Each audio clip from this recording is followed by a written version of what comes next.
Oh, good evening. Welcome to Axiom Flux. It's season 4, episode 3. Today it's 26th of November 2017.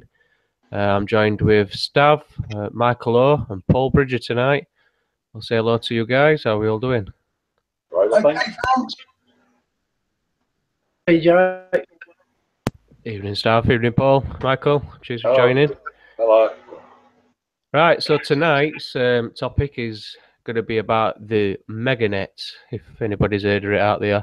It's actually, there's always a call, isn't there, when you're on a live show? I'll let you set this stuff.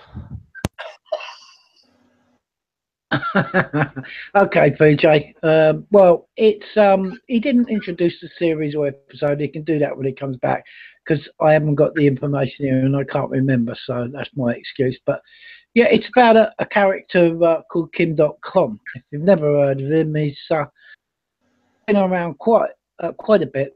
I think he was the early when internet first came about. Anyway, if you're not too aware of him, if I can remember how to share a screen, I've been on here. I haven't had the equipment to get on Google Hangouts, so let's have a look. See if I can share a screen. Entire screen. There we are. Yeah, I'm back. I'll set you back up then for your screen share. Do apologise for that. That's what happens with a shoestring budget. Yeah, got you on the Stav. I'll let you carry on. That's all right, Paul. About the chap called DOTCOM, and he had a company in the late 2000s called Megaupload, and he was involved in, well, but I mean, for tonight's topic, really, we can start from Megaupload, and that was basically a big data storage system which was operated on the cloud.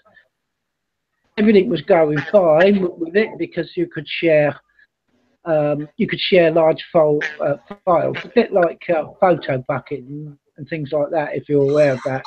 So you could hold in storage large files that would otherwise be impossible to send in any other way across to friends, relatives, companies, whatever, through email and the normal stuff. So if you had a really large file, what you tend to do with cloud data storage, a web, and store it on these sites. Now he was quite big in that side of things, and with Megaupload, there was obviously a lot of stuff on there that certain people in the world deemed that was, was illegal, like file sharing systems of music, films, and whatever. But the big story about films is that nobody actually stored anything over 100 megabytes on there. So, people weren't really sharing that. And anyway, long story short, they try and stick that on him when they try and arrest him. The United States government, should we say, or Secret Service, FBI. He had this going for quite a while, and then he eventually found that he had to. I don't know whether he started it. Perhaps PJ can come in on that because I'm not 100% sure. But whether he moved to New Zealand and operated from there, country which is quite not laxed on their laws, but if you're going to fight any federation or any government other than the New Zealand government, then if you get a good lawyer, you've got a better chance there than anywhere else. But anyway, top and bottom of it is big corporation lobbyists like Hollywood got onto the Obama administration at that time, guy down because this, that, and the other, or whatever. This films were being shared allegedly, which it doesn't turn out to be that. But anyway, they went in after, I think it was 2012, to shut him down. Now they moved in a hit team or a SWAT team or onto his big house where he is there, and you can see it all online. But it's all basically on here, and they moved and closed his company down. They just all his storage, all of his computer equipment, and all the hard drives and everything, and took it away, which closed his site completely down, which was the general idea. So a year or two, he was arrested and was stuck in prison for a little while, and then was bailed out. For a year of court cases or whatever, he was fully vindicated by the New Zealand courts, and what the FBI and that had done was deemed and proved illegal and totally unlawful. So there was still charge on him by the American government. He's still in kind of an exile, in, if you can call it that, in New Zealand. But they want him brought back to America to stand charge in their game and their courts. And obviously, if that was to happen, then Kim.com, I don't think you would never see again. So he's still fighting at this present moment. But if you want to know more about him, I suggest you go Kim.com site here, and you can find out more about it. Yeah, I'm sure there's other people that know more about it. So, and he does music and stuff. I'll pass it over to PJ before he can extend this story. Is this chap here? His name's Seth Rich. Now this is the chap, and I'll pull up another one here. He worked for the American Committee, and he supposedly committed suicide, allegedly suicide, last year by receiving 2 bullets to the back of his head. You know, this is all being investigated at the moment. And I'll just read you what he says, because Kim.com knew him. No disrespect, he was doing stuff. No disrespect. That's a clever trick he pulled, putting 2 shots in the back of his own head. Suicide. That's a clever trick, isn't that? Yeah, that's right. Yeah. Well, Kim.com, actually, I didn't say, he's all for freedom of speech, freedom of the internet, no censoring. That's what Kim.com is all about. Sharing files without being closed down by corporate, unlawful, illegal laws around the world and the New World Order and all the rest of this. He wants an internet to be by the people, for the people, which PJ will mention and go into a bit more. I'm just sort of cutting ahead a little bit because of this Seth Rich guy, and he says website here. I know that Seth Rich was involved in the DNC leak, which is something I think that the WikiLeaks leaked. He says, I know this because in late 2014, a person contacted me about helping me to start a branch in the United States. He called himself Panda, and I know that Panda was Seth Rich. He was working on a voter analytics tools that the internet part find helpful. I communicated with Panda on a number of topics, including corruption and influence of the corporate monies in politics. He said he wanted to change that from the inside. I was referring to what I knew, what I did in an interview with Bloomberg in New Zealand in May 2015. Hinted that Julian Assange and WikiLeaks would release information about Hillary Clinton in the upcoming election. I think we know what that was. The Rich family has reached out to me to ask that I be sensitive to their losses in my public comments. That request is entirely reasonable. I've consulted with my lawyers and I accept that my full statement should be provided to the authorities, and I'm prepared to do that so that there can be a full investigation. My lawyers will speak with the authorities regarding the proper process. If my evidence is required to be given in the United States, I would be prepared to do so if appropriate arrangements are made. I would need a guarantee from Special Counsel Mueller after the United States of safe passage from New Zealand to the United States and back. In the coming days, we will be communicating with the appropriate authorities to make the necessary arrangements. In the meantime, I will make no further comment.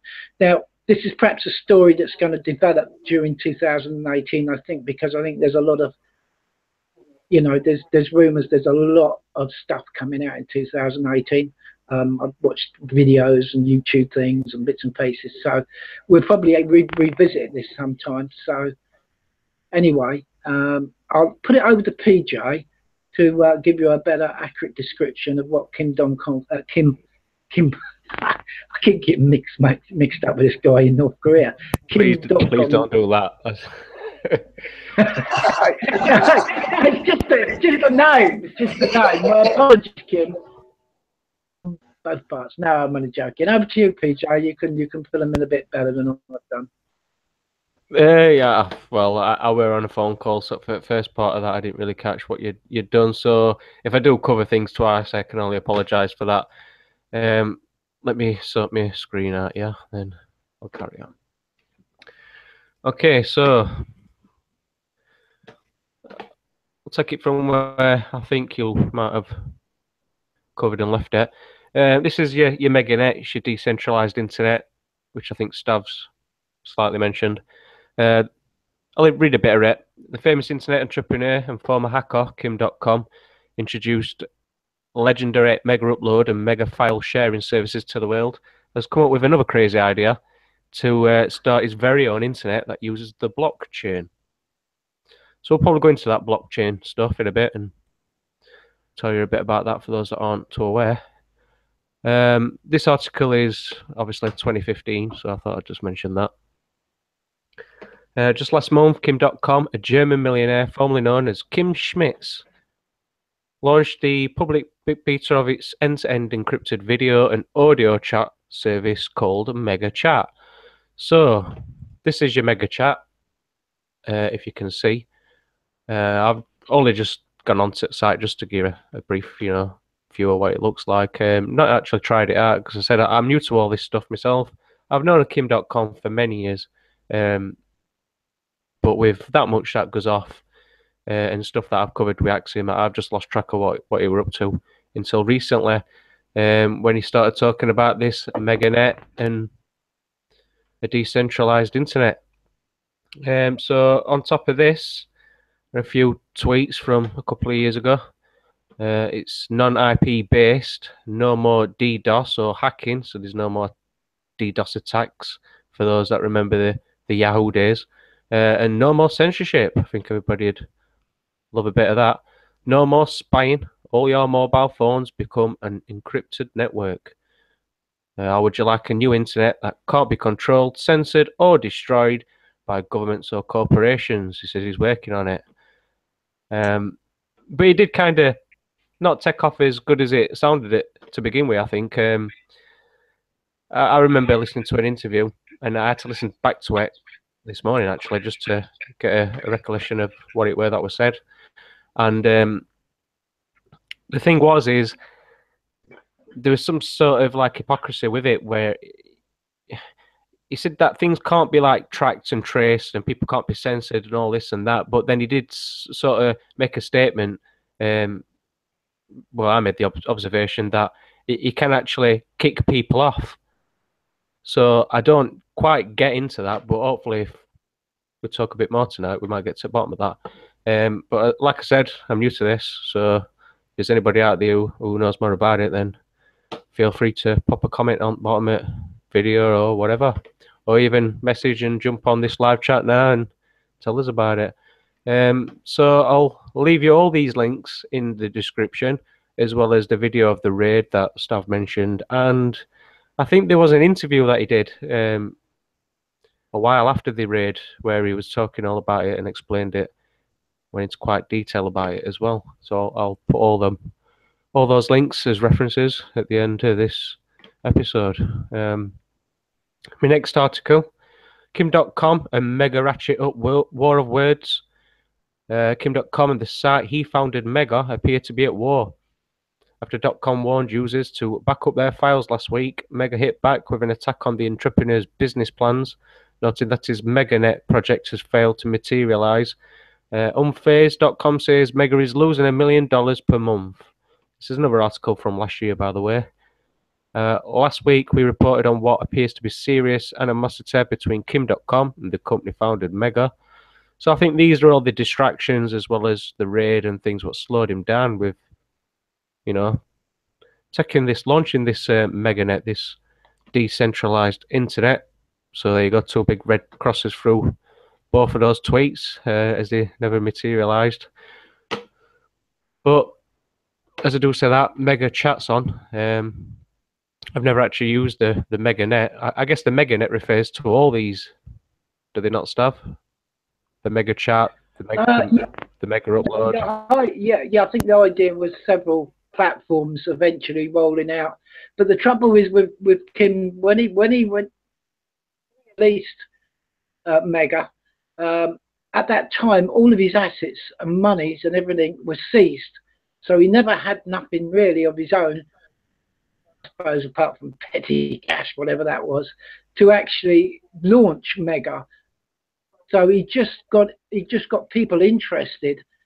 So basically, I'm not sure whether these backers had anything to do with why it didn't really as well as it should have done, or perhaps the finance was withdrawn from the backers that he had.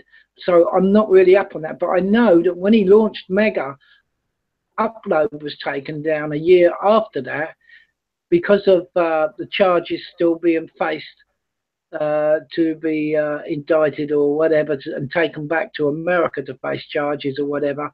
His assets were seized, so he couldn't. So he had to crowdsource it kind of out, and just could only go on what they would give him to start out. So I'm not sure. I'm seriously, I'm thinking that some of these people perhaps pulled out, with their finances. I don't know.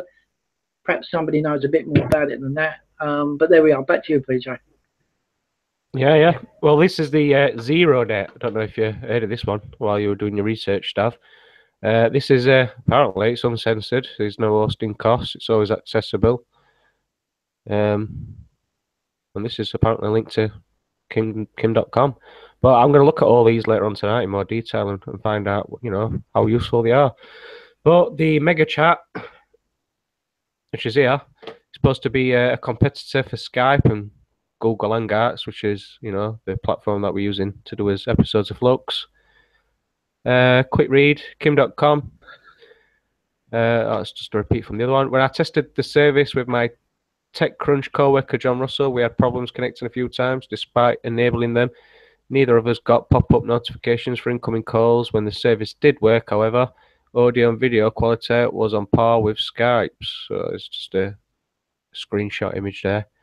And a few more tweets. It says here, offers a security bounty again. Please report any security flaw to us. We'll fix it and reward you. Thanks for helping. There's not many people who... You won't get Mark Zuckerberg offering that, would you, these days? Or any day, for that matter.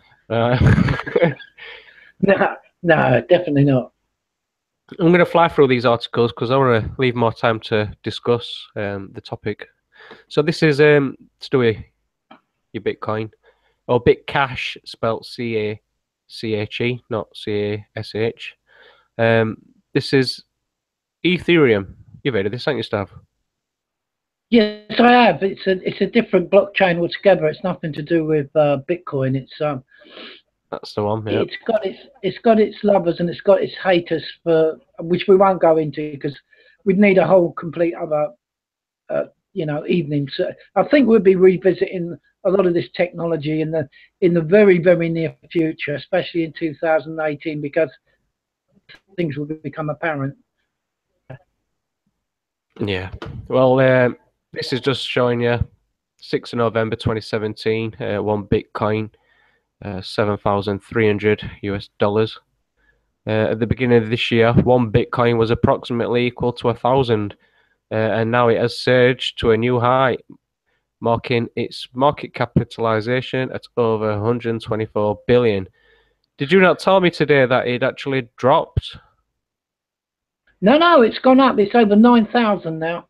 9,000 today. Wow. The Bitcoin is valued at $9,000 into back in about 2010 and 11 when it was brought out in 2009. I think you could get a Bitcoin for about £1.25. Yep. Well, it's asking this here. It says, is it really too late to invest in Bitcoin or any other cryptocurrencies like this Ethereum? For those wondering if they have missed the money-making boat, No. the answer is no. It's never too No. late to invest. In case you are new to cryptocurrency trading, we have a simple step-by-step guide on our deal store that explains how to invest. However, the blockchain, this revolutionary technology behind Bitcoin and other digital currencies, is not always about cryptocurrencies. Though it is a decentralized public database which ensures that all transactions are properly conducted and recorded. Blockchains can be used for a wide variety of applications, such as for digital identity management, smart assets, digital voting, distributed cloud storage, and so on. While Bitcoin has long been dominant in the cryptocurrency market, the second largest cryptocurrency is this Ethereum. Offers much faster data processing than the Bitcoin. So that's a bit on Bitcoin and the MegaChat. Also the ZeroNet, which I'd quite interested to look into later on tonight. And covering over the main one, which is the one with the war against his old company Mega. So any comments for what I've showed you so far? I'd just like to add, before anybody comments, that this wasn't going to be our topic tonight. It was going to be something else, so we kind of injected this a bit late for this evening. So if it's a bit vague, we do apologise, but we'll welcome the comments and any information, anybody else, if they'd like to leave that in the comment section, But we're going to be doing a lot more revisiting to all of this in 2018 and onwards, most definitely. Yes, whether Kim.com brings the internet, non-censored internet, decentralized internet, along with the decentralized currencies that are starting to really ignite. If people are not aware that your fiat currency is not going to be around for much longer, but powers that be are trying to stop which is inevitable with the technology, and some interesting times to come. But there we are. I'll throw it to anybody who wants to ask anything, or their opinions or their thoughts on what we've covered so far. No, but a decentralised system is definitely what's needed. There's far too much encroachment on our affairs, our own personal affairs, and they're not giving a darn no more. They're digging far too deep into people's personal lives. Absolutely, Paul. I think if the more they buck against, and the more security measures or illegal and unlawful clampdowns on, Michael, with this, people say just basic human rights, and this is what's, freedom of speech, etc., and all the rest of it, which is your basic being. Further to Magna Carta, but we won't tonight. But yes, this is what they're trying to. The more they do that, the more they're going to push people to bring out an alternative. The more decentralized it will be from them, because it's changing and the technology is there. So good though, Paul. I totally agree with you. Yeah. Yeah. Well, it's not the fact. fact they're just. What's the word? Cursory spying. They're well in your face now. It's far too much in your face, and if people can't see that now, well, they must be too wrapped up in all the other distractions. Yeah. I've got a video here from Max Kaiser. It's just audio that I'm going to play. Briefly going over what we've already discussed, but if anybody knows Max Kaiser, they know that he can explain much better explaining than what I could. So DOTCOM in New Zealand, who is going to launch a replacement for the internet called MegaNet. It'll be entirely encrypted, and he'll crowdfund it, raising $100 million. Kim.com. Welcome. Can you hear me? Yeah, baby. This is Max in London. Welcome to London. Hey! Hey, Kim, everybody's been waiting for you. And we wanted to ask you a few questions. First of all, as I alluded to earlier, I have downloaded and read this white paper, Megaupload, the Copyright Lobby and the Future of Digital Rights. I think this is an extremely important document because your fight and what's going on there now is really between you versus the copyright lobby in the broadest terms. And before this all happened, Kim.com, this is all new to you after this raid by the MPAA started. This is something new that you've learned, how rapacious and how vicious this lobbying group is. We have some warriors in this space like Lawrence Lessig, Aaron Swartz, of course, and now you've entered the battle. So just first of all, can you spend a couple of minutes talking about this white paper and how you frame your case in this way, Kim.com? Yes. Well, it's a novel case. It's a case of first impression. Something like this has never happened before. And the MPAA hired former Senator Chris Dodd, who has, a lot of political clout, was a senator for a couple of decades. And he used his political connections in the White House to further SOPA. You all might remember that piece of legislation that Hollywood wanted to have, which basically allows them to censor any website without any due process and shut down websites and take over domains.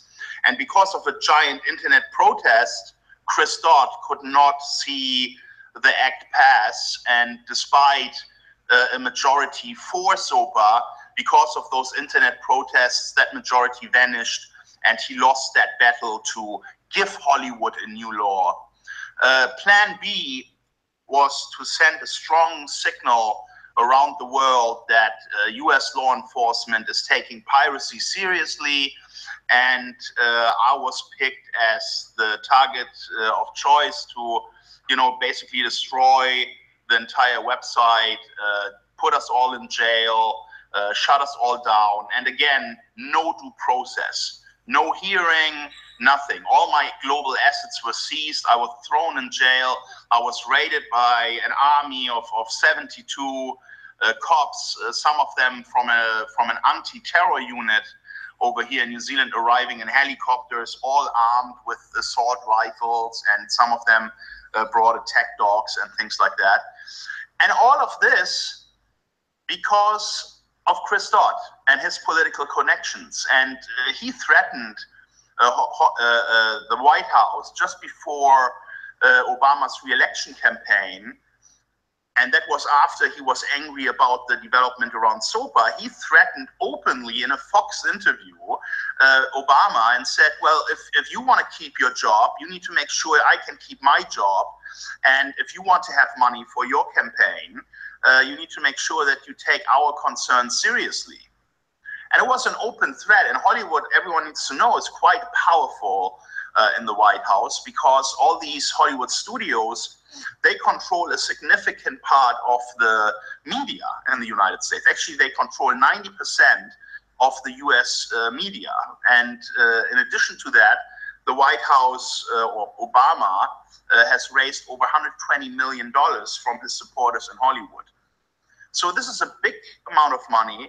This is a huge amount of influence that Hollywood had. And they basically pushed the button and put pressure on the White House. And Joe Biden, who is Chris Dodd's close friend, put his own lawyer who worked for him for 4 years when Biden was still a senator, he put him in the DOJ, in the Department of Justice. And this very guy, the same guy, was in charge of, Operation Takedown, they called it, the destruction of Megaupload. So this is a highly political case.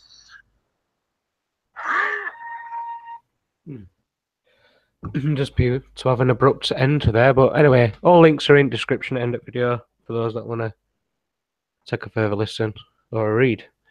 So I think we should move on to net neutrality now, Stav. What do you think about that? Well, this is another reason why, if you look at Kim.com's tweets, is why everything is being ramped up in both sides, from the central governments to, should we say, the new techno kids and teams of people they're in the cryptocurrency market and this side of it, because net neutrality, Obama had to give in because there was an election coming up, and he knew that it was a vote killer. Okay for Hollywood and the rest of the, the jet setters, but for votes and that.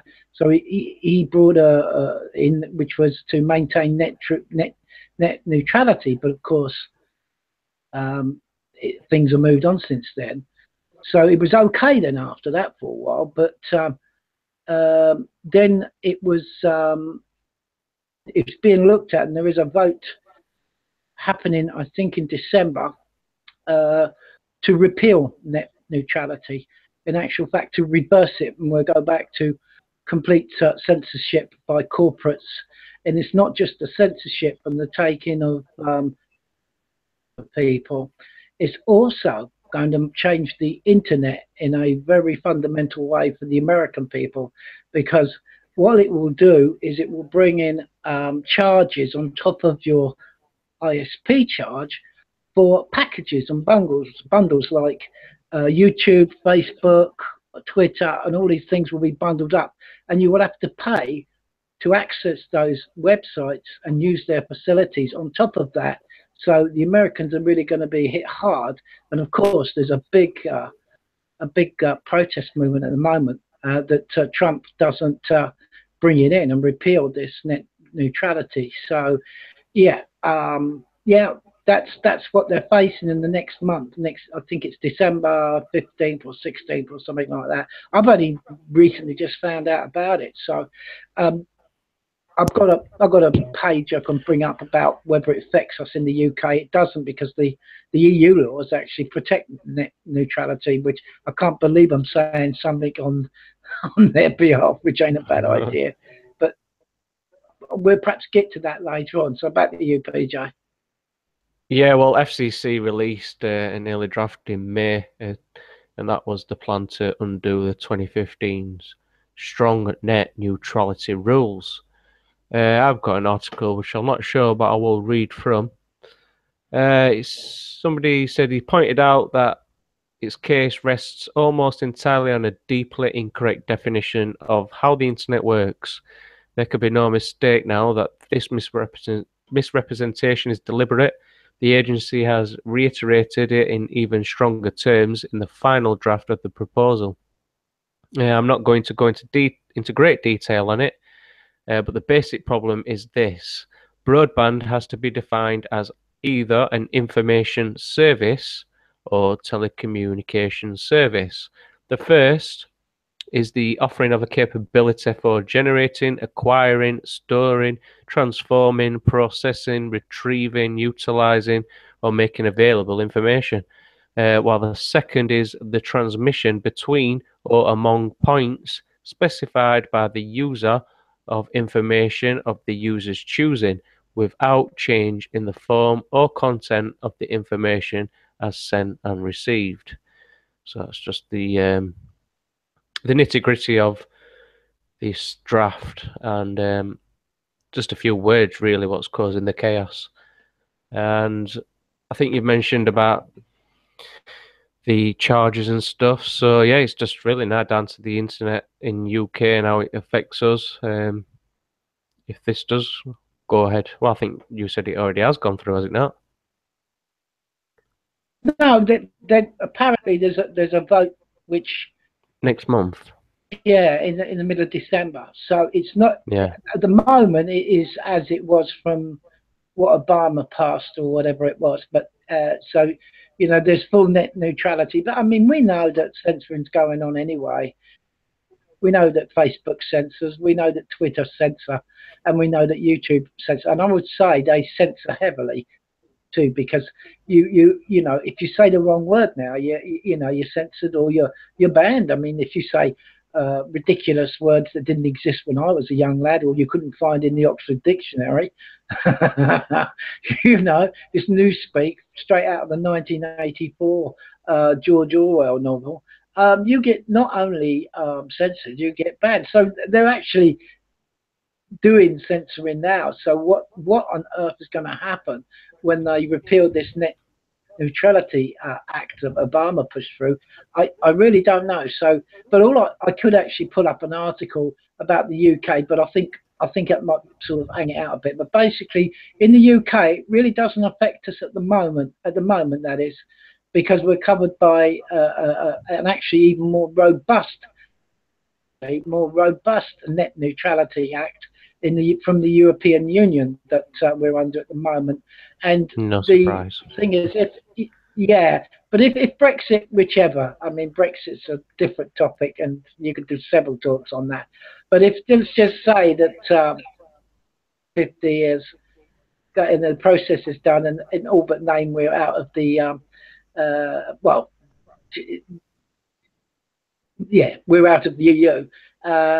We're set to take on a lot of the EU laws, and that's one that will be fought hard for in so-called Parliament, if it exists then, and that's another story. But so in the UK, it's not going to affect us as soon and as badly as what it is the cousins across the Atlantic there. So there we are on that one. So we won't bring that article up, but I can bring an article up to do with, on a positive side of all this, if you can call it a positive side, on how possibly to sort of knit together what Kim.com is trying to do, and many others trying to bring out an internet that is for the people, by the people.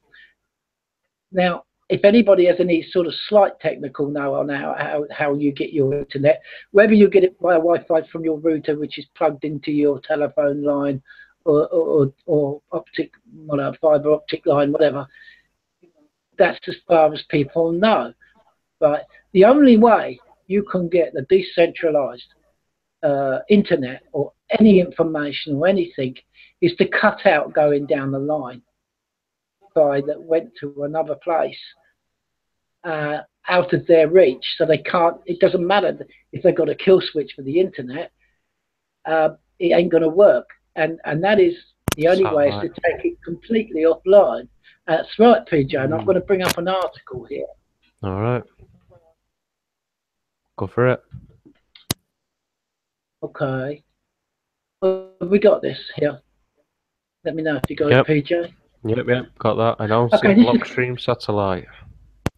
That's right. Now, Blockstream, I'm not going to go in because it's a contentious thing. Blockstream are a company, right, that's meant to be anonymously, if you could say that. They have a team of guys who are on the technical side of Bitcoin Core. Now, Bitcoin, as you know, is not a digital, it's a cryptocurrency. It's a digital encrypted currency, but it's the decentralized, okay? It doesn't go through the government's books. The government doesn't try to own it. And the reason for that is because Bitcoin has no company, has no CEOs. It doesn't actually exist only on the ether of the internet. So they can't actually press any legislation to anybody because there's no names to stick it on and there's no owners of Bitcoin. So you can't buy it, you can't take it over, you can't legislate against it. And if anybody's been paying attention, if they don't know what Bitcoin is now, you really have been asleep, you know. Well, if you've never heard of it, beg your pardon. If you've never heard of the word Bitcoin, then you have really been, you know, out in the fields with the rest of them, you know, and munching grass. But anyway, this team, Blockstream, anyway, has about 8 developers out of about, I think it's 50 or maybe more, that are constantly working on new ideas for the blockchain. Okay, this is a I'm not a techie, right? Not at all, but I understand kind of how it's a decentralized thing and kind of how it works. But these have got a team of developers now. They've been brought in from Blockstream, and there's a bit of contentiousness about this. There's hard forks and all this business with some of the developers going off and forming their own cryptocurrency off the hard fork and all the rest of it. But anyway, this guy here, Adam Black, actually mentioned, if you know about Bitcoin, the original inventor of Bitcoin was 2009 by supposedly a guy called Satoshi Nakamoto. Now, nobody knows who he is, who he was, or whether he's even still about. But the original Bitcoin was a decentralized coin, digital coin that could be out of the reach of any third-party interloper and, you know, governments, that means, or anything like that, so they can't control it. But anyway, Adam Black, this guy Adam Black, was mentioned in the white paper that Satoshi Nakamoto put out. So he's quite well thought of in the technology, regardless of what's going on at the moment. And that's another story. I'm not going to get into that because that'll take all night and it's contentious, and that's another thing. But anyway, this guy wants to take Bitcoin out offline, and he wants it put on a satellite system. I'll read you the article because it's very interesting. You'll get the idea. This is announcing Blockstream satellite. Okay, this is Bitcoin, really. Technology has transformed industry after industry, revolutionizing money on how people save and transact with each other. In less than a decade, Bitcoin has gained impressive adoption and is now at the center of innovation, leading the charge to define the future of money. To accelerate this future, Blockstream is today pleased to announce Blockstream Satellite, one more step in the journey towards everyone on the planet being able to participate in Bitcoin. Satellite is the world's first service that broadcasts real-time Bitcoin transactions and blocks from a group of satellites in space.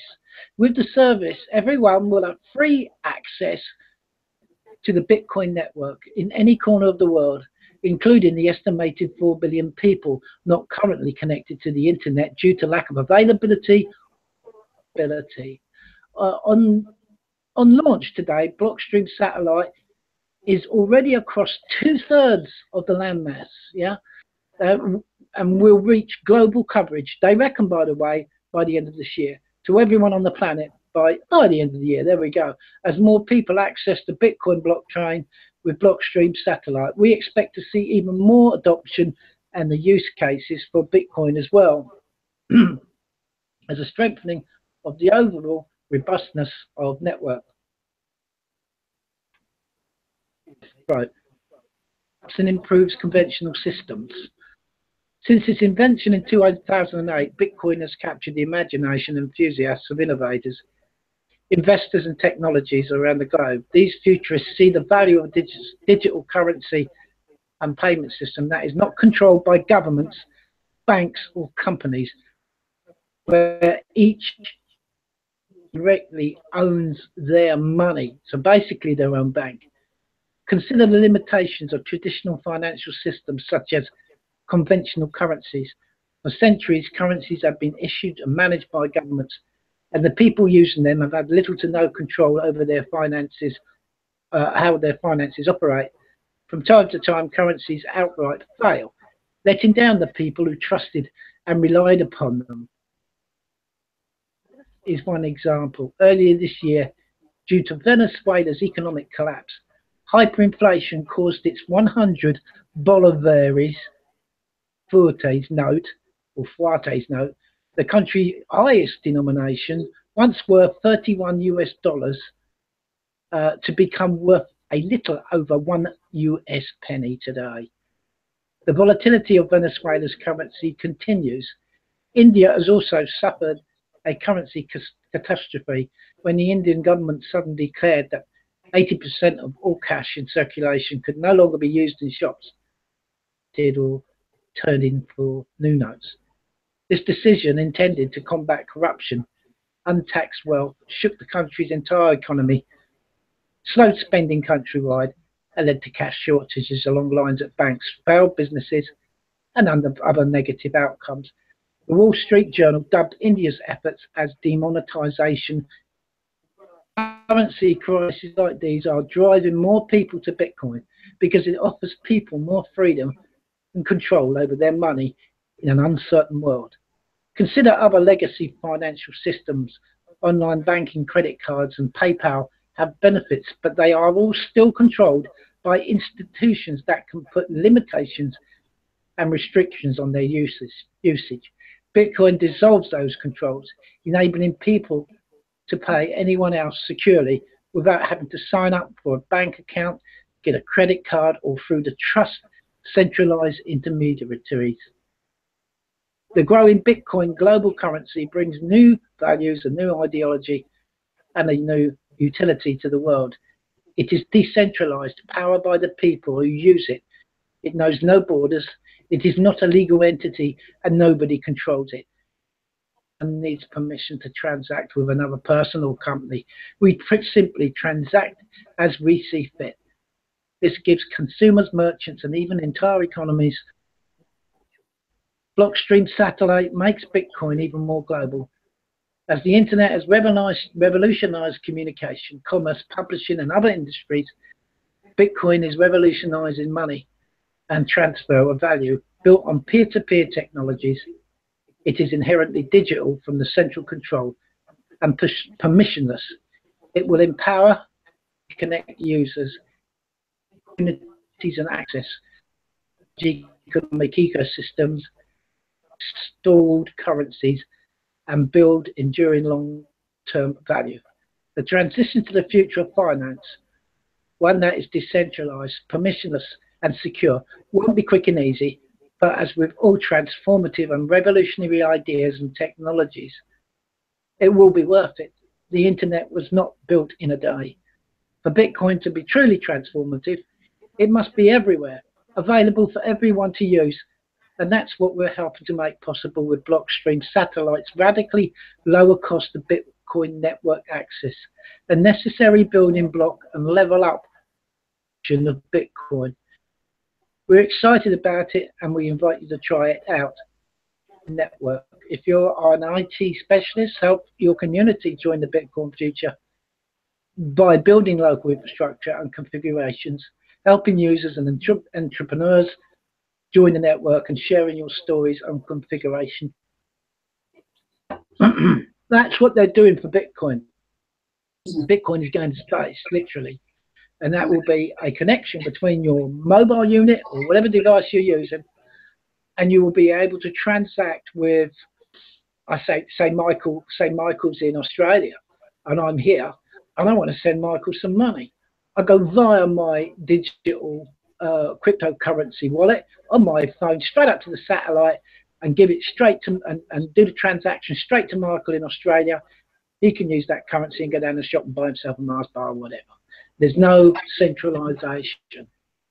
Okay, so there we are. I think just to finish it off. Yeah, go ahead. This is where the internet is going. This is where the internet will go.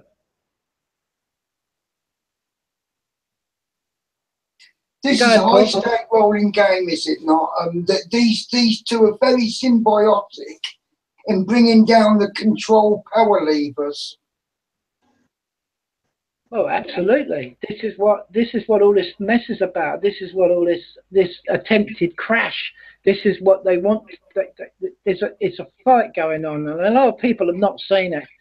Okay, yeah. A lot of people will say that's rubbish. It's all a centralized crime for a cashless society.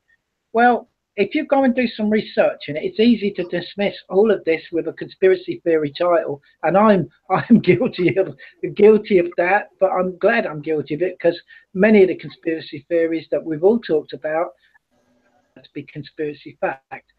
But this one, you have to do a lot of research. I've had to do a lot of research in it. I'm still not 100% convinced. I don't think I ever will be. But the fact is, I can't see. Everything starts to knit together with the global collapse of the petrodollar. I mean, if anybody's not been keeping up with that, you know, your petrodollar is pretty much gone.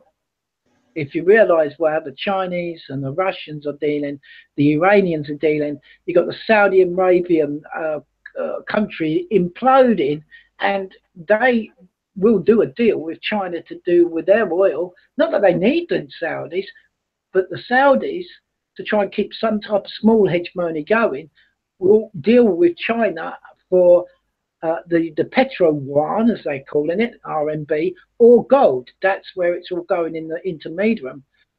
But this is all part of the same battle. The Rothschild bankers, Illuminati, whatever you want to call them, central bankers, Jekyll Island inventors of the Federal Reserve are not going to give it up easy.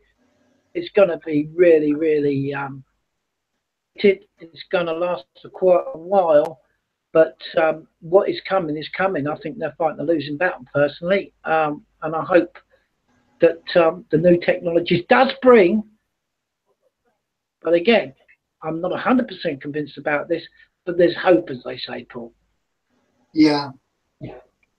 Yeah, I've noticed that various blogs that I see on the internet that the bankers they seem to be running scared of cryptocurrencies and things like trying to rubbish them.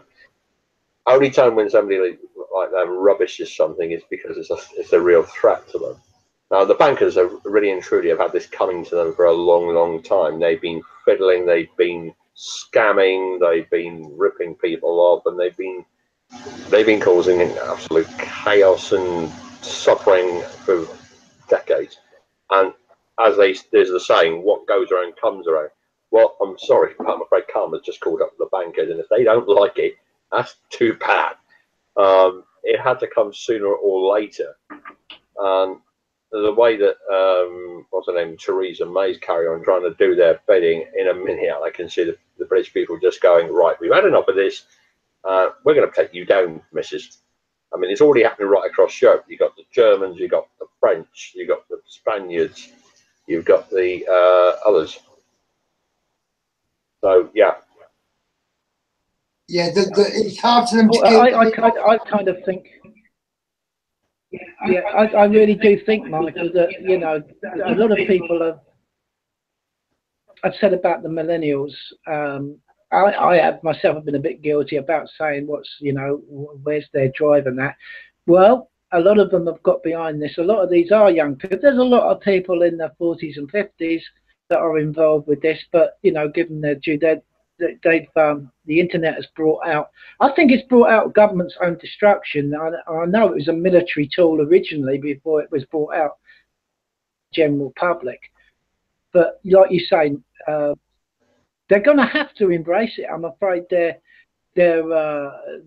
days of offshore accounts in the trillions, and we're not talking billions, it's trillions, and suppressing Joe Public down, you know, with all sorts of things, and causing wars. That's honestly, that people have said there's no such thing as a genuine war. They're all bankers' wars. Well, yeah, I suggest people go and do their own research on that.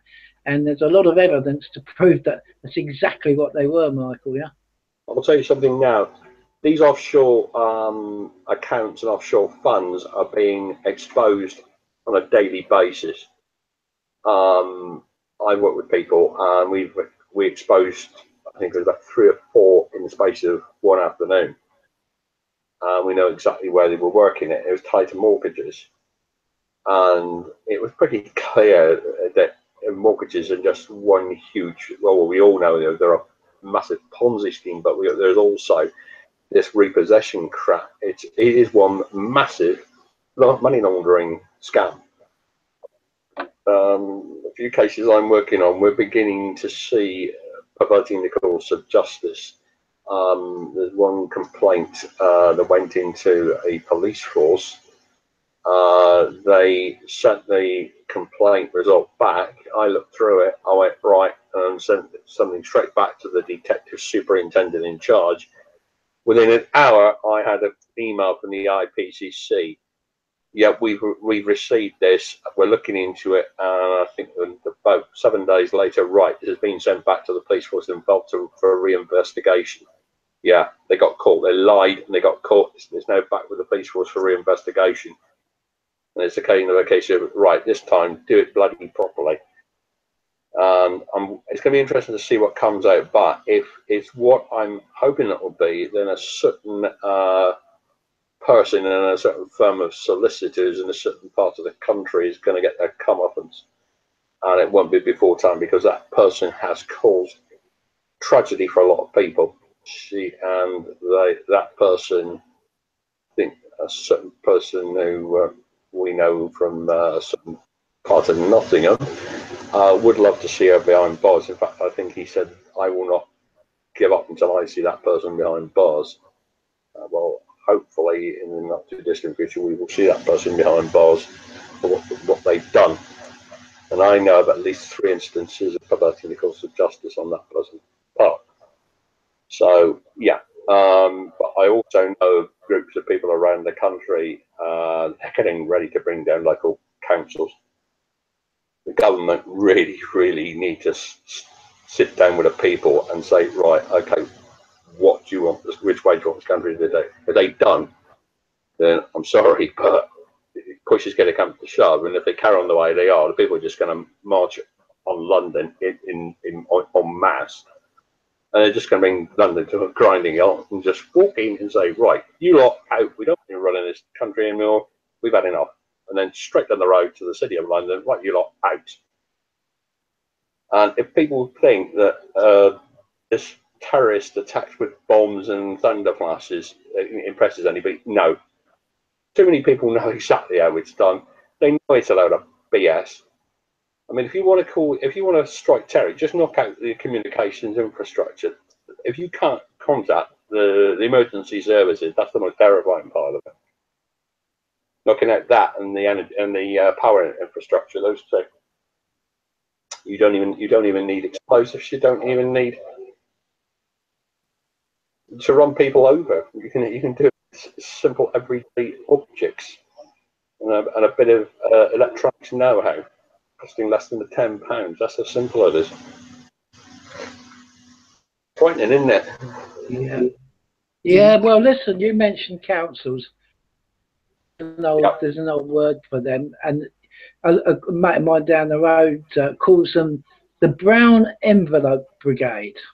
That's very true, actually. There is some truth in that, actually, staff. There have been cases where councillors have been caught with brown envelopes and a few other brown things as well, and like brown trousers, especially when they get kept, especially when they get caught. But what is now becoming very, very clear is the common purpose infiltration of a lot of councils. It's now very, very clear who's been had their mind messed around with by common purpose, and they're sticking out like sore thumbs. I confronted one a little while back with a chap with mental illness, and when I they said they were coming out with a load of the usual sort of twaddle. And I went, well, show me the law that says that. And the look on their face, you could see nobody had ever said that to them before. And they're kind of looking at me as much as to say, you can't say that to me. I said, and I'm kind of going, show me the law. And they kind of went in the back, oh, you can't see it. I said, oh, yes, I can. And you've got no choice. You have to show it to me. Now, you just said you can't do it. Show me the law that says that. They just got rather arsey. I thought, come on. As soon as I got I'm straight on the email to a local councillor, ace councillor, this person is. Within 7 days, that was sorted, and the common purpose idiots were more or less forced to crawl up the payer's rear end. Yeah, you get good councillors. They are worth their weight, and I'm going to say this. I've said this on a number of Facebook groups. They are worth their weight in gold. You get one who kicks ass, they will get things done. They go into those council offices and they'll say, right, get it sorted. And you can, I went in with one day, and he just stood there. He said, right, he said, why have you been doing this? Oh, well, I'm not accepting that. You shouldn't even be doing that. Get it sorted. I'll do it. No, you'll do it now. Yeah. And some of the, I guess, when they're ready, got him deselected. There's a lot of corruption going on. Some council, sort of riddled with Masonic corruption, and it's the more corrupt Freemasons. There are, I mean, don't get me wrong, there are some very good Freemasons who do a lot for the community, and the straight as dies. But unfortunately, there are also very corrupt Freemasons who use Freemasonry as a sort of a cover for their corrupt activities, and also to just further corruption. I think a lot of the lower degrees, like the second and third, I think if they could have their way, they tough these corrupt ones out. But unfortunately, they're in much higher degrees, and this is the problem. But those I think as well, Michael, yeah, a lot of people underestimate. I think a lot of people then underestimate, me included, I have in the past, the absolute power from corporate lobbying. It's humongous. They want it's a humongous tool. What they need to do is they need to clamp down on that. Now, a lot of these corporate lobbyists, when you mention the European Convention on Human Rights, which is administered by the Council of Europe, which has got nothing to do with the EU, it's a completely separate entity altogether. It's based in Strasbourg because they're responsible for the European Court of Human Rights in Strasbourg. The European Council is the one that's based in Brussels, and they're political and trade and things like that. But the Council of Europe is purely rule of law, human rights, and democracy, and that's their three functions. And they've got a Secretary General. I think he's Norwegian or Danish or one of the Nordic countries. But no, the human rights are going to be our mainstay. I mean, the corporate lobbyists, they don't seem to think it applies. Well, unfortunately, they do. And you see, if these corporate lobbyists go into the politicians to try and say, "Oh, well, just ignore that," no, the politicians do that at their peril, because the judges have got the power. They gave the judges the power under the Human Rights Act to just strike out a lot of legislation, because it was noticed that Cameron was using a lot of statutory instruments to push things through. The only thing is, because it's secondary legislation, a judge can just go, right, I'm striking that down, and you can take out a complete statutory instrument with the stroke of a pen. So if a judge takes an exception to a particular piece of secondary legislation, which is totally against the interests of human rights conventions, that judge can say, right, I'm striking down either that or I'm striking out the whole thing. The government are then forced to go through the normal steps of reenacting it if they dare. But in America, there are a group of doctors and scientists with these Zionists who try to push things through that really are harmful. They seem to find this sort of, they just confront them and go, "Don't you dare!" And they say you can see these Zionists backing off because they realise that these doctors and scientists are quite powerful, and they're people who are not afraid to go public on it. But we need more people like that. We need more people who are prepared to confront them and say, "You dare," or "You carry on like that, and we're taking you down." We need more Schmitz and less Schmidt. That's what we need, don't we, Stav? Do you mean more Schmidt and we less? Do, we do. Yeah, we right, do. okay. but I really do feel that there is people working very hard, young and old. It doesn't matter about age. That are, you know, that have a solution. They do have a solution for this, and it just needs to be got out there. Because I think the other day, what's the top old financier who's been in the markets and made millions and millions? Not Soros, the other old guy. Not John I can't Moulton. remember his name now. Not John Moulton. No, one of the real top investors. Everybody quotes him. Warren Buffett. What's his name? Buffett. He said the other day, okay, this is what he said, and it was the killer for me, Michael, and that was this: China, right? I think it was about 2 or 3 weeks ago now, a month ago, they banned Bitcoin transactions in China. The threat. They banned all ICO, which is initial coin offerings, people starting up new projects in the cryptocurrency cloud, China, right? So, right, that should have killed off cryptocurrencies. It didn't.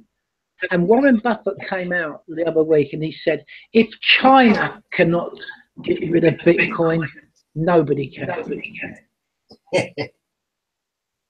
I'll tell you what, Bitcoin will get rid of. Let me just try and get rid of this echo. Yeah, Bitcoin, you'll probably see it into wars around the world. We'll have no more invasions into countries, you know, illegal invasions as such. There'll be no taking out like people like Gaddafi, because there'll just be nobody. There'll be no need. There'll be no need. Yeah. Yeah. So people thought that the flat Earth might put an end to wars. Well, check a bit of cryptocurrency out. Yeah, you could be right there, Paul. Yeah, one thing I'll say about the Chinese, they seem to be leading the world with the development of electric vehicles. I've been following them very closely.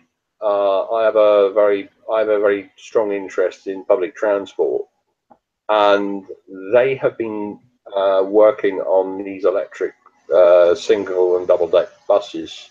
Now, Transport for London has started using them. Arriva, which is Deutsche Bahn outside of Germany, and a few other operators have started using these electric buses, and they're all built in China, and they're all being developed by a Chinese company, King Long, BYD, Yutong, and there's another one called Zongtong. These are all Chinese bus and coach manufacturers, and they are developing these at quite a pace. A lot of very high quality vehicles, a lot of technology that not even I have seen. The West is showing quite a strong interest in what the Chinese can do. I think the Chinese have kind of realised if they didn't sort of engage with the rest of the world, they were going to get left behind. But what they have done is they've proven to be very, very good engineers and very good technologists. When King Long came into the UK a few years ago, nobody had ever heard of them. They're now being used, and their sales of luxury coaches in the UK, and they're much cheaper than a lot of firms like Blackstone, which is one of the biggest coach manufacturers in the UK. They're outselling them. They make good quality. Their motto is luxury as standard, and yeah, leather seats in them. And there's one they do, and I think it's about 229,000. If you went to somebody like Blackstone, you'd be paying something like about nearly £300,000. And Van Hull, which is the sort of premier coach builder in Europe, is owned by the Van Hull family. They're based in Belgium. Yeah, you wouldn't see anything less than about 450,000. So yeah, this is where the Chinese are really making inroads. It's in engineering, it's in automotive engineering, it's in development of electric vehicles. And we need to be careful, because if we don't, we're going to get left behind. I don't think we will do, Michael, because there was a meeting. I think it was last year. It might have been the year before, where the British government sent. I don't know if it was Miss May or not, but it might have been one of her when she was Home Secretary or whatever she was. I think I know what you mean. They have invested in the Chinese bank big time. A lot of people don't know that the UK has invested in China, their investment bank system, 2 years ago. And I think it was in the billions. So I don't know how much it is. Perhaps it's an article somebody would like to. I think it's something IIB or. Yeah, because there's a Dutch company. It's the investment bank. Yeah, there is a Dutch company called on the front of their vehicles. You got VDL. It's the initials of the family that own it, Van der Lee, and they are working with a university. I think it's in Eindhoven they're on formic acid batteries for coaches and buses. and the early trials they're doing with them are looking very, very promising. But with VDL, a lot of their vehicles use a great deal of composite materials, which are very strong but very, very lightweight, stainless steel, which is very strong, very resistant to corrosion, but very lightweight. There's one coach they sell in this country through a company called Mosley's, called the Futura, and they compared up to some of the other coaches. These things are they're getting good fuel economy, what they call profit of ownership. Yeah, a lot of people who are operating these coaches, they're finding that although they cost a lot to buy to start with, they soon recover the cost because obviously of the materials. Oh yeah, definitely.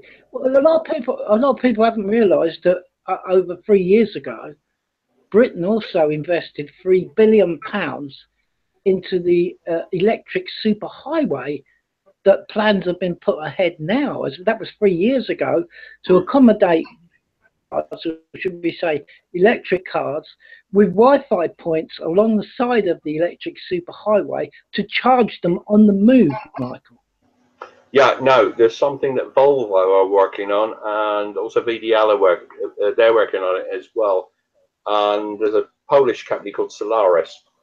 What they're doing is they're working with a number of major operators in the UK and in Europe, and also a number of local authorities, especially the bigger areas like Manchester and Edinburgh and Liverpool and London. They're running trials with like a charging station. The bus pulls up and it's got a pantograph on the roof, and while it's waiting at the bus stop, the pantograph goes up, makes contact with a contact in this sort of arm that's sticking out. Does a quick boost on the batteries, and as soon as the driver pushes a pedal in the cab, down comes the pantograph, and about a couple of seconds later, off goes the vehicle. But Van Hull, they have developed a vehicle called the Equicity, which is mainly electric. It's a cross between a tram and a bus. It looks like a tram, but it's actually a bus. You can steer it like a bus. But what they've done is they've put electric motors and batteries in it.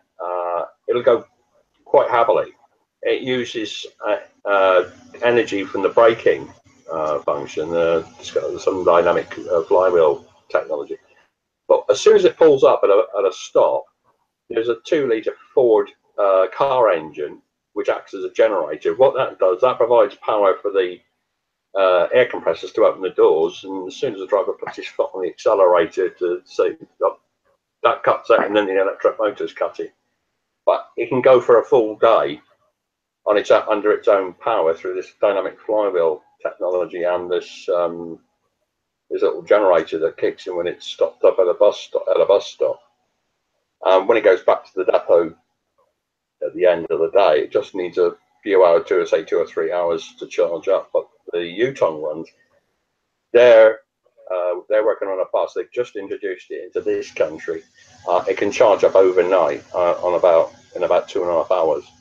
And there's a firm up in the Midlands near Coventry, I think it is called, because they've been working with a firm in Leeds called Optare, who brought out an electric bus, and they were charging an off-peak electricity overnight, and it was only costing them £6.75 a day. And that was the fuel costs. Yeah. They may have to have a bus going back to the depot to top up about once a day. And I mean, full tank of heavy diesel isn't cheap. So £6.75 to charge up an electric bus compared to what, probably about 40, maybe 100 quid a day for a diesel bus. Yeah, there you go. And yeah, because there's no emissions. But I mean, sorry. Yeah. But where I am. Yeah, I totally agree. I've had an e-cycle for best part of 3.5 years. I built it myself. Yeah. And I converted a mountain bike, and it's got a kilowatt hub motor in it. And if nobody's used electric to propel themselves along, whether it be a car, motorcycle, or bicycle, or even a forklift, let's be honest, it's a different way of traveling. Totally, it's completely different to any internal combustion. Yes, yes. Well, I think we're all going to be diverted a bit. We're all going to be going electric soon because everything's going electronic. One thing I must say, most of civil service and wherever else. Where I am at the moment, we've got some single deck buses that are running on hydrogen. You can see this great sort of bump on the roof of these buses, but all that's coming out of the exhaust pipe is water vapor. That's all that's coming out. It's got big hydrogen tanks on the top, and there's one of them is running on methane, but the others they've got, I think there's like 12 of them. Most of them have got hydrogen, and it goes because if you mix hydrogen and oxygen, what do you get? Water. So all that comes out of the back end is water vapor. You don't even see any exhaust from these buses. If you are stopped behind them, you don't get sort of covered in all diesel particulate and anything like that. And a lot of taxi drivers are quite happy to kind of sort of stop right up behind them. Because I was in a taxi one day and the driver put right up behind this bus that has had a hydrogen tanks. I said, bit of risk. He said, no, it's only water vapor coming out. And I said, put the windows down. Didn't even notice anything. That's how clean it was. I think that's eventually will come, Michael. I think with technology maybe Kim.com stuff like that. Bring us a revolutionary new way of transport after he's done his internet. I think, yeah, but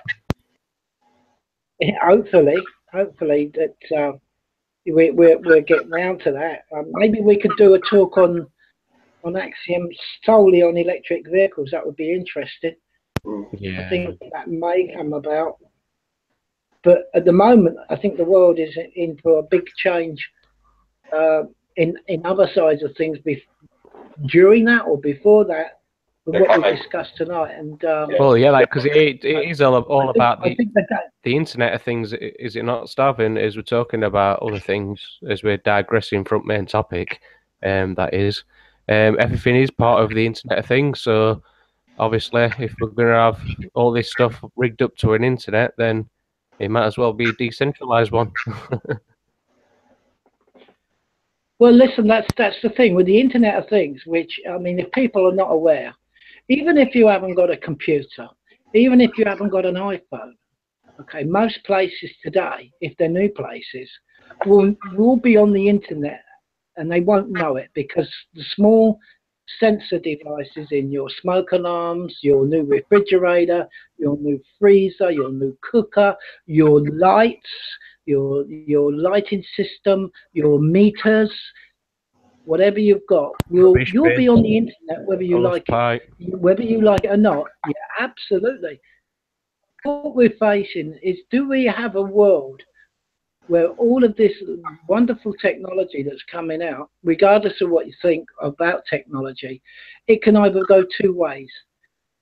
It can either act against us and make us prisoners % to make our lives a living hell, or do we not let them do it and we use all of this wonderful technology to improve for ourselves? That is the war that's going on at the moment behind the scenes all over the world, and yeah, it's interesting times. That's all I can say, PJ.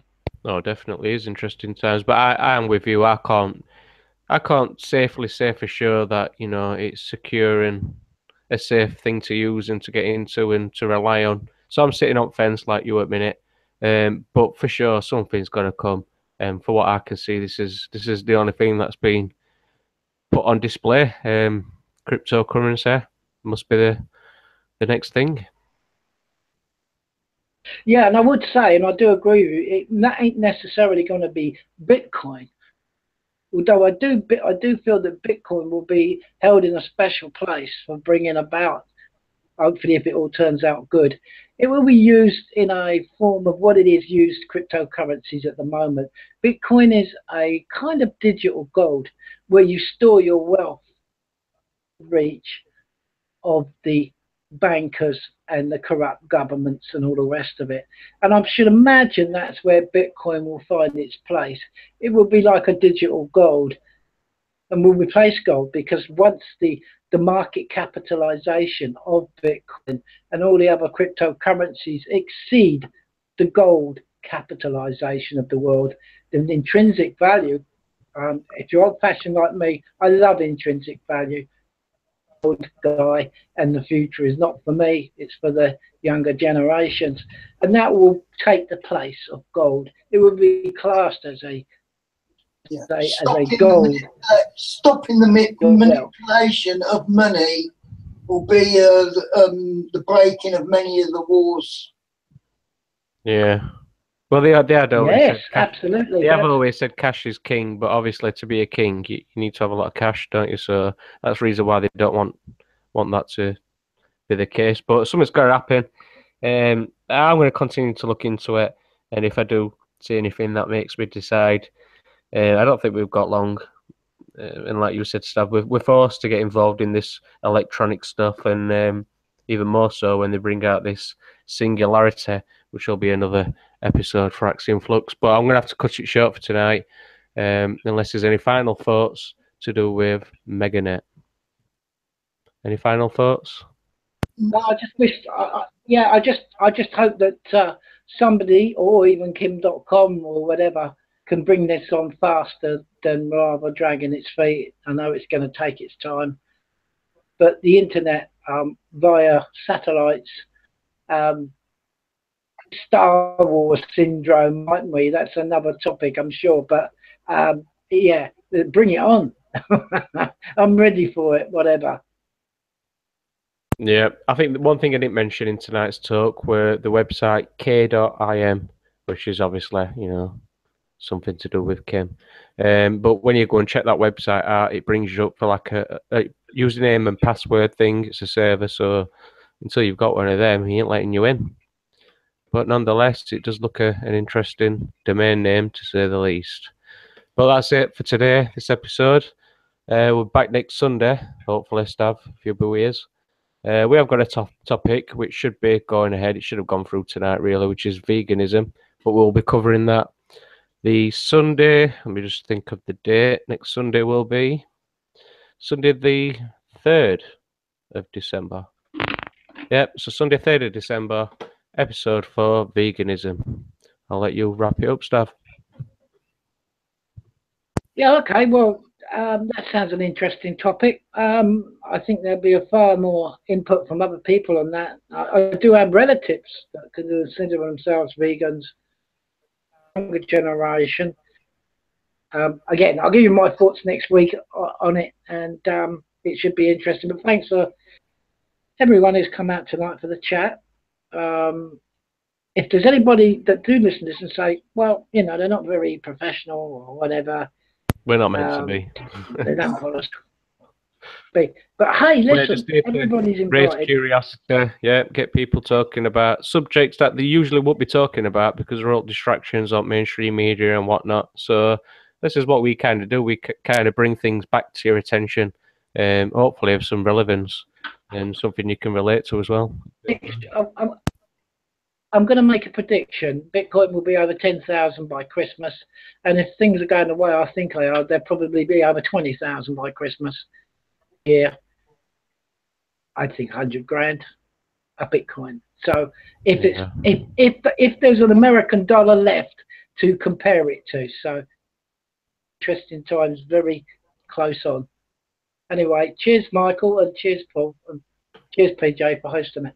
Yep, no worries, Stav. Cheers, guys. Well, thank you. Thank you for having us, and stay well, stay alert, stay world-wise, for the wise who are tomorrow's torch bearers. Very true.